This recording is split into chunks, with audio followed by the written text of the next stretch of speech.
It's part two of my wide-ranging interview with actress Roseanne Barr.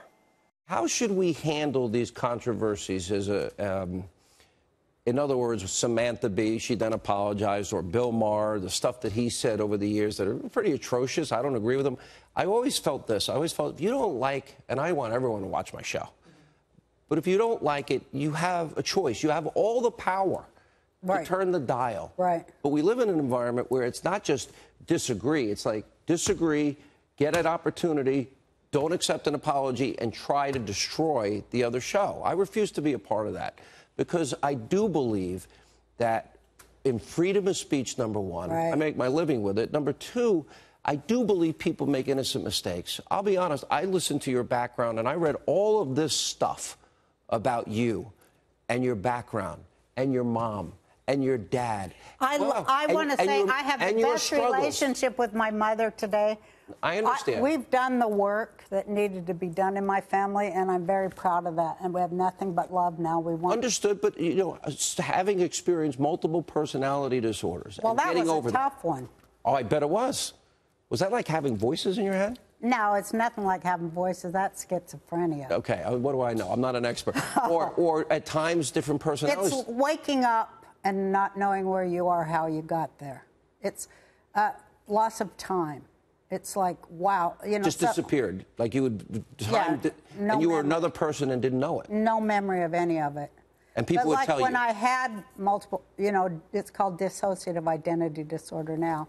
I had something like 4 prescriptions for glasses. Oh. But I did wake up and find myself in unsafe places and didn't know why I put myself there. And that's just terrifying. And, you know, I no longer do that. But, you know, my whole life I spent it like that. One time I woke up in a truck in New York City. I don't think there's one viewer, Roseanne, honestly, that doesn't have a family member, a friend, a neighbor. With mental health issues? Oh, seriously, I think everybody watching knows somebody. And when I hear it, it's what you just described to me, Sean, it's scary.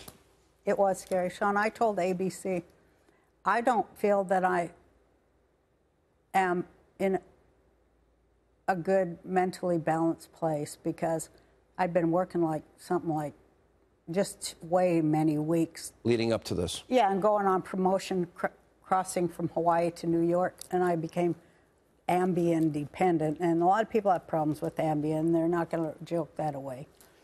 But I'm one of them. And, you know, I'd find a house full of Triscuits, pound of cheese, you know, Wouldn't remember when you woke up?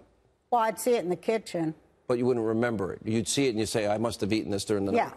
Yeah. Eggs cracked on the wall. Crazy. Trying to make brownies.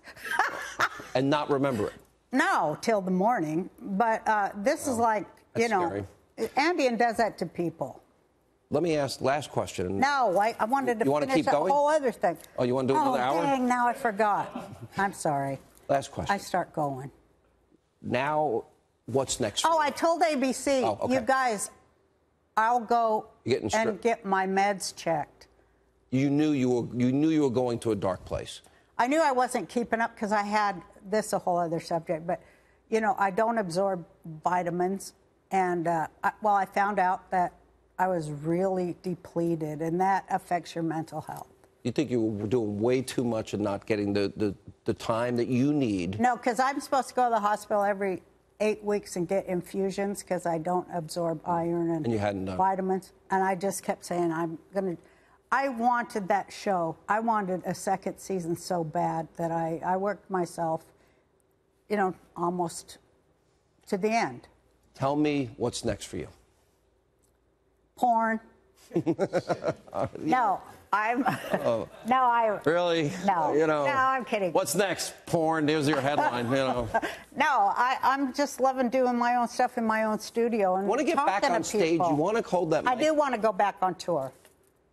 Yeah, I want to go on tour and do my stand-up because my stand-up, I just love and look. I love looking out there, and I don't have I have a really diverse audience of fans, and I'm very proud of that. You know, I don't just have preaching to the converted. I got all kind of opinions, and I try to unify what's universal between all of us.